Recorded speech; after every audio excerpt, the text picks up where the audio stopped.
Hey guys, welcome back to the human condition. Today we'll be talking about what is behavioralism and how it affects our daily habits. I want to start off by saying thank you guys very much for the last two videos. I noticed they've been doing really well, so I really appreciate that. I really appreciate all the support you guys have been giving me. It encourages me to keep pumping out videos for you guys. I'll definitely try to keep making the theory videos on the plot holes in shows, definitely biology on different brain chemicals different characters from shows can make, because I know you guys seem to really like that. But in today's video, it's another psychology video, and today we'll be talking about what is behavioralism and how does it affect our daily routines or our daily habits. Behavioralism is like I talked about in that one last video, not the last video, but the first psychology video. Behavioralism, I put number 2 in my opinion, what the most important schools of thought are. The reason behind this is behavioralism is basically the foundation of all structure almost in society, basically, because it's the structure of the mind. Behavioralism is really, without it, you would think about things, you would apply all the different schools of thought, right, which are beneficial, but you almost wouldn't be able to like have any routines like brushing, daily routines that like are almost subconsciously you almost think about. Like brushing your teeth, you have to actually think, oh, I gotta brush my teeth now, instead of just like waking up and just like almost subconsciously doing that. Without behavioralism, it's like it can't, almost like you wouldn't be able to store as much information without it. So that's why I think it's a building block to the mind, but also society as a whole, because without behavioralism, like you'd be functioning off cognitive, always actively having to consciously think about things, which is like would like really hurt your brain trying to think about everything all the time without being able to store stuff. Then you have to also rely on cognitive behavioralism. The third one, which would be the first one, which would be physiological, which is brain chemicals that you can't really change, I guess. But so that would stay the same, obviously, but then you have to rely on the fourth one, which would be psychodynamics, and that's our like emotional states. So if you in our deep emotional things like struggles in life and like how we can grow from it. So without behavioralism, it might be hard to put in routines or to remember how you emotionally are and how to emotionally handle yourself. If you are, your emotions might be all like not the best, it'd be harder to organize it and contain it without behavioralism, because the lack of structure wouldn't be there, and you wouldn't be able to structure anything. After that, you would have humanist, which is like achieving your goals and having a support group. It'd be hard to keep anything together again without anyone being able to organize, right? And it'd be hard to even have goals, because even though you might see something and kind of think, oh, I want to achieve that, and you might somehow have a support group, even though that's tough if you can't organize anything. To achieve that goal, you'll never be disciplined enough if you don't have any routines. So that's why behavioralism, I think, is important. 6 would be sociocultural, and that would be like other people telling you to do something or hyping you up to other people. So it's peer pressure, or it's basically just other people's influences. So you might still be inspired by other people, but again, you won't be able to have a routine to function and basically achieve your goals, because there's no routine in your mind. Basically, your mind won't be able to structure without behavioralism. And finally, evolutionary, you do what you do because it's beneficial for your survival. I think without behavioralism, you still would do what you do because it's beneficial for your survival, but you might not be able to come up with set ways to figure that out, because won't be able to store knowledge as quickly as well as with behavioralism. So that's what I think the key important part of behavioralism is, and that's why in that one video I ranked it as the second most important. Just in my opinion, I could be wrong. But in the last video we talked about cognitive and the studies and theories of cognitive psychology, like schisms and perceptions, perspectives, memory, and that's like leads us into behavioralism. Behavioralism, in my opinion, is all based off cognitive, because you have to think first about things around you, like for it to become a routine.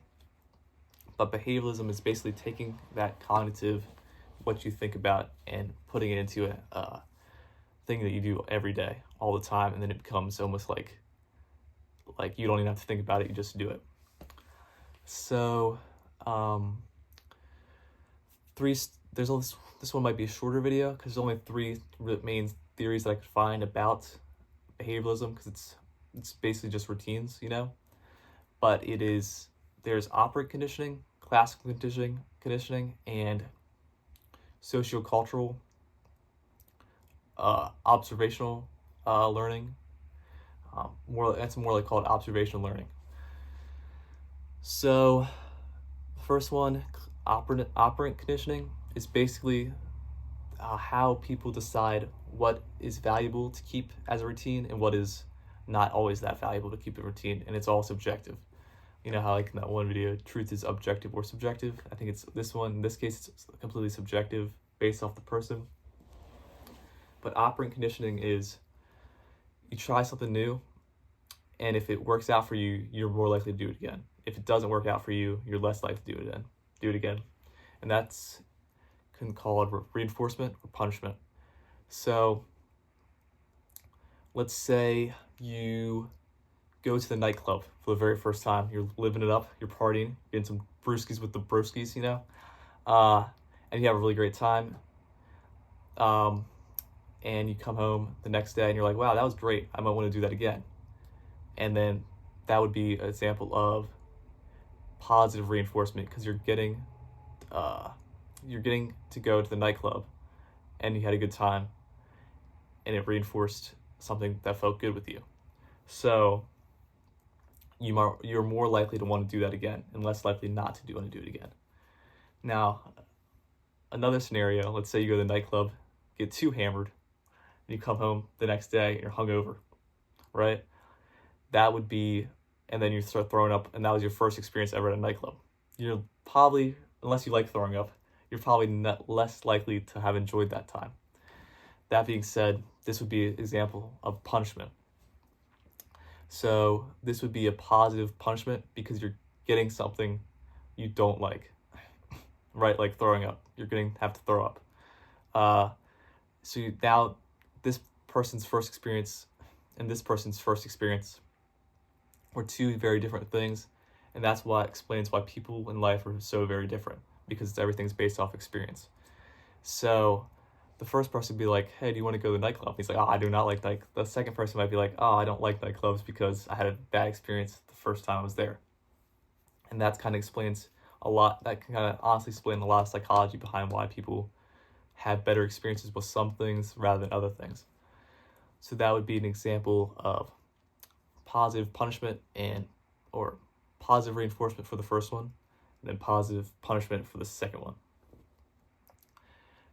This also comes like from an early age when you're a parent or you're a kid, your parents trying to teach you in life, whereas if you're a parent, you're trying to teach your kid. So you obviously reward them for good behavior.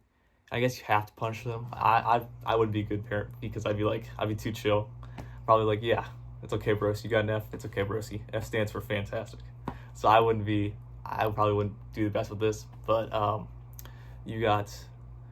as a parent, you obviously have to reward your kid for doing something good, and you sadly have to punish them, I guess, if they do something bad. That's also how operant conditioning works. And you can obviously apply that to anything in life. You think about it as like when you were a kid, or if you had a kid and never did that, you can kind of think about scenarios on how you try to reward them to do good things and punish them if they do bad things. Classical conditioning is more like learning from self-experience rather than observational learning. So this would be like kind of like the nightclub scenario, but not quite. It would be like more like learning how to do something on your own.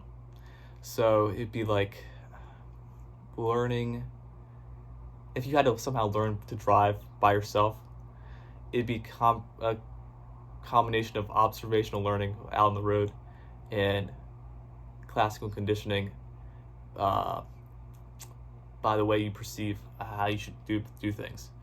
For example, let's say you had to figure out on your own, let's say somehow you didn't know like what stop meant, right? And there's a stop sign. The more you go up to that stop sign, and the more, let's say you blow right past it the first time because you never knew anything other than that, and you get like honked at, then you'll be like, oh, I didn't like that. So the second time you go, and this time you yield, and then you go, and then someone honks at you, and you're like, oh, I don't like that again. Then you go another time. This time you stop, but then you stay there all too long, and then you get honked again, and you're like, oh, what is going on? And then eventually, this is like self-learning. This is the worst type of learning, and that's kind of like classical conditioning. You learn based on self-experience, and eventually, probably one of the hardest like types of learning, you learn the stop sign, how it works, and how you go past it. If you didn't have, obviously, in this fictional scenario where you didn't have any other people living around you, or you didn't have anyone else to teach you, or you didn't observe society around you as much. That would be an example of like a classical conditioning, learning by yourself. Then there's observational learning, and this is seeing, I can use a stop sign scenario, and makes it easier, seeing other people do something, and then they have a positive response to it than you wanting to do it. For example, let's stop sign scenario, let's say you saw someone go to the stop sign first, and then instead of having to learn from yourself by having all those bad experiences, you can kind of save yourself some trouble and learn from other people. And I think that's like observational learning is the best way to grow, because it's analyzing stuff. It's like all analytics, whether you're analyzing other people or I think it can be like you analyzing yourself too, like your past actions. Yeah, I think it can be like analyzing your past actions too, whereas classical conditioning's learning from experience. Observational learning is analyzing that experience later on and figure out what positive aspect that was and what negative aspect that was, and whether you actually want to do that again or not. Don't do that again. So those are basically the three theories behind behavioralism. It's basically the foundations of all routines every day. Times you go to school, times you go to work, times you go to bed. It's all, if you really think about it, everyone starts to get in their own routines. Like, even if you don't even think about it. Like, I have a certain time I go to sleep every night, and sometimes it deviates, but it's usually at the same time. It's not something I usually actively think about. I'm just so used to doing everything in a certain way that I end up falling asleep that time, you know? So it's crazy really when you really think about it. And you can apply this to your own life. Like, just think about what routines you do every day. And if there's anything like any habit that you want to get rid of, like in my first video, I think I could, just as opinion, we focus more on the cognitive aspect, the cognitive psychology, rather than behavioralist psychology. Actually might help, ironically, the behavioralist side, because you start using your cognitive mind and be like stopping bad habits. So let's say you have a bad habit that you're trying to stop. If you use cognitive psychology instead of behavioralism, it can help you consciously think, you're in the act of doing it, like the bad thing that you want to do. You can be like, okay, I'm not going to do this, if you use cognitive psychology rather than trying to use behavioralism.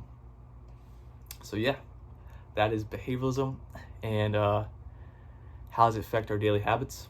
I hope this was informational.